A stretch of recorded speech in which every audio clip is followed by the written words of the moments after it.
The door swings open with force. A young black man, David, stumbles inside a private clinic, one hand gripping his stomach. His face is tight with pain, sweat beading on his forehead. He gasps, trying to steady himself against the reception desk. "Please, I need help." His voice is weak but urgent. The receptionist, a middle-aged woman, looks up. Her fingers hover over her keyboard. She sees his condition. He's clearly in distress. But her eyes flick toward the doctor's office. A pause. A hesitation. The clinic is quiet. Only one other patient waits, casually flipping through a magazine. She finally clears her throat. Uh, do you have an appointment?" David winces, pressing harder against his stomach. "No, but it's an emergency. Please." Before the receptionist can respond, a door swings open. Dr. Carter steps out.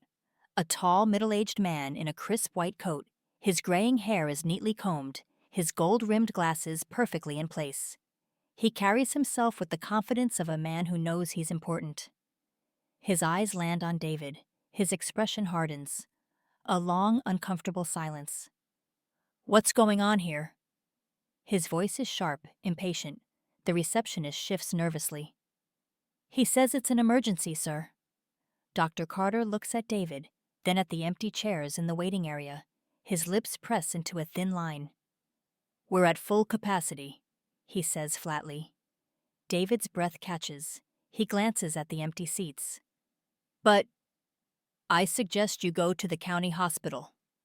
Dr. Carter interrupts. His voice is calm, controlled, but there's an edge. "They handle walk-ins." David's fingers curl against the desk. "I just need someone to look at me. Please." Dr. Carter sighs, already losing patience. "I'm not running a free clinic. We don't take just anyone here." David's eyes lock onto his. He understands exactly what that means. The receptionist looks away. A cold silence settles between them. David's jaw tightens. The pain in his stomach flares, but he forces himself to stand upright. No point in arguing. Without another word, he turns and stumbles toward the door. The sound of it clicking shut echoes through the quiet clinic. Dr. Carter exhales through his nose, adjusts his sleeve, and walks back into his office. To him, this was just another day. Nothing out of the ordinary. But fate had other plans.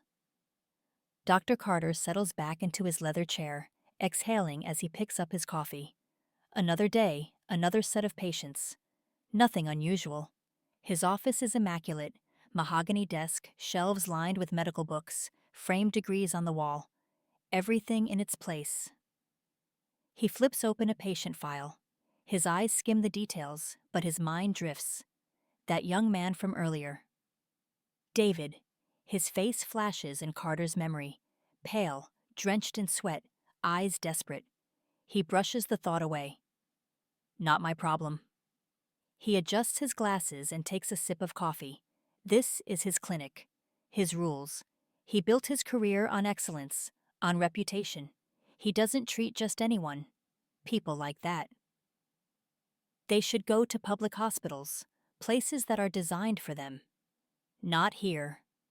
He leans back, rubbing his temple. The world is how it is. Some people belong in certain places, and others don't. It's not personal. At least that's what he tells himself. His desk phone buzzes. The receptionist's voice comes through. "Doctor, your next patient is ready." Carter straightens his tie, pushes the thoughts away, and steps out of his office. Business as usual. For now. Dr. Carter grips the wheel of his luxury sedan, his fingers tapping impatiently. The city lights blur past as he speeds down the wet road. The late-night shift drained him, but he's eager to get home. He glances at his watch. Almost midnight.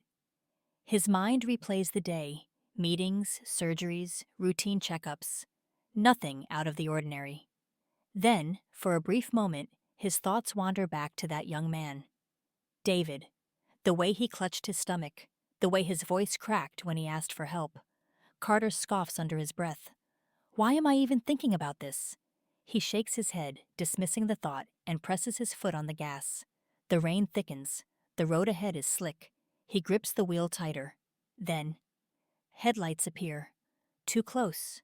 Too fast. His heart lurches. A car swerves into his lane. His instincts kick in. He yanks the wheel to the right. The tires screech. The car skids, spins. Time slows. A deafening crash. Metal crunches. Glass shatters. Pain explodes in his chest as he slams forward, the airbag deploying. Then, darkness. His body is heavy. His head pounds. A dull, throbbing pain radiates through his ribs. He tries to move. Can't. He blinks, his vision adjusting. White walls, medical equipment. An IV in his arm. He's in a hospital. Then, footsteps. A shadow moves toward him. He squints, struggling to focus. A man in a white coat steps forward. A doctor. And then, Carter's breath catches. His heart stutters. It's him. David. Calm, professional. Standing at his bedside. Their eyes meet. No words, no movement. Just the weight of the moment hanging between them. Fate had turned the tables. Dr. Carter lies still, his body aching from head to toe. His mouth is dry. His limbs feel like lead. He wants to speak, but his throat burns. Then, footsteps. David steps closer, clipboard in hand. His expression is unreadable. Calm. Collected. For a moment, Dr. Carter wonders if he's dreaming, if the accident scrambled his brain. But no, it's real. David checks the IV, scribbles something on the clipboard. He doesn't speak. Carter swallows hard. His chest rises and falls slowly. He tries to process what's happening. David is his doctor, the same man he turned away just last night. He wants to say something, anything, but no words come out. David finally breaks the silence. His voice is professional, steady. Dr. Carter, you were in a car accident. You suffered internal bleeding, but we were able to stop it in time. You're stable now. Carter stares. His mind is racing, but his body is too weak to respond. David continues, flipping a page on the clipboard. You'll need a few days of rest. We're monitoring you closely. No emotion in his voice, just facts. Carter tries to speak, but his throat is too dry. He barely manages a hoarse whisper. You? David doesn't react. He just adjusts the IV and checks the monitor. Try not to move too much, he says. You're lucky. It could have been much worse. Lucky. The word lingers in the air. Carter blinks. His mind is still catching up. Last night he refused to help this man. Tonight, this man saved his life. David turns to leave. Carter wants to call out, wants to say something, but he doesn't. He just watches as David walks away. And for the first time in a long time, Dr. Carter feels small. Dr. Carter stares at the ceiling. He hasn't slept. Pain lingers in his ribs, but it's not the pain that keeps him awake. It's the reality of where he is. Who put him here, and who saved him? The irony is suffocating. The door opens. David steps in again, checking vitals. He works in silence, his expression unreadable. Carter watches him carefully. This man, this doctor, has been nothing but professional.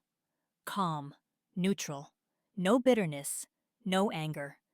Nothing like how he would have acted if the roles were reversed. Carter clears his throat. His voice is hoarse. You're my doctor? David doesn't even look up. I treat all patients who come through these doors. Carter flinches at the words. They sting. Because he knows what they really mean. David is doing what Carter refused to do. No hesitation, no judgment, just medicine. A silence stretches between them. Carter swallows hard. For the first time in his career, he doesn't feel in control. He feels grateful. David adjusts a few settings on the monitor.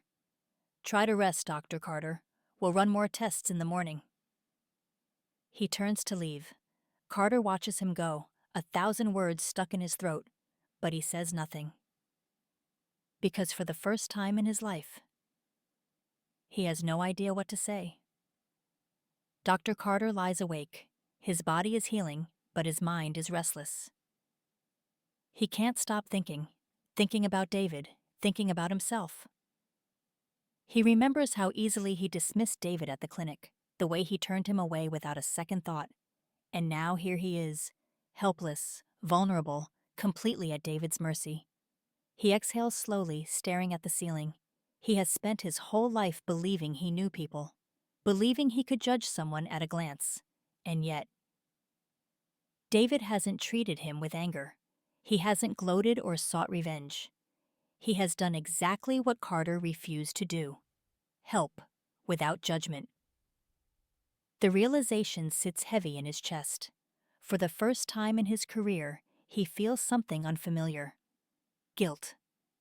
The door opens. David walks in, checking the IV, adjusting the monitors.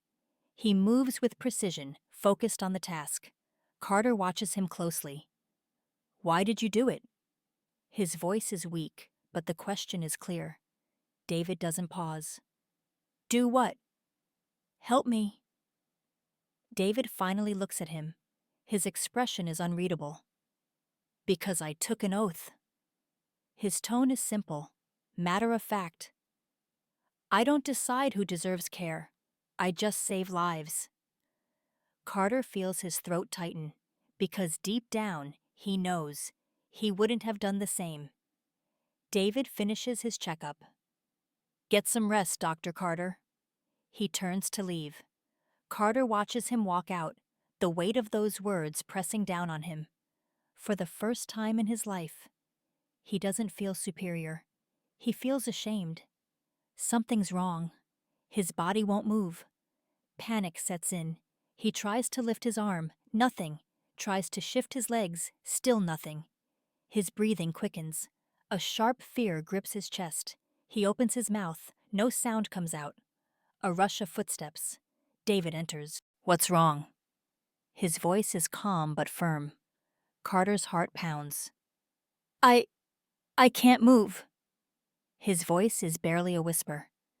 David quickly checks the monitors, adjusting the IV. "You're experiencing temporary paralysis. It happens with certain injuries. It's normal." "Normal?" Carter clenches his jaw, frustration and fear rising. I can't. I feel trapped." David meets his eyes. "I know." Carter stares at him, the words sinking in. He remembers how David must have felt when Carter stood in front of him, refusing to help, ignored, powerless. The reality crashes down on him. He isn't in control anymore. For the first time in his life, he understands. David watches him for a moment, then quietly, he speaks. "You'll be fine, but now you know how it feels." Carter closes his eyes. He does, and it changes everything. Dr. Carter lies awake, staring at the ceiling. His body is still weak, but he can move again. The temporary paralysis is gone, but something else lingers, something heavier, a feeling he can't shake. Regret.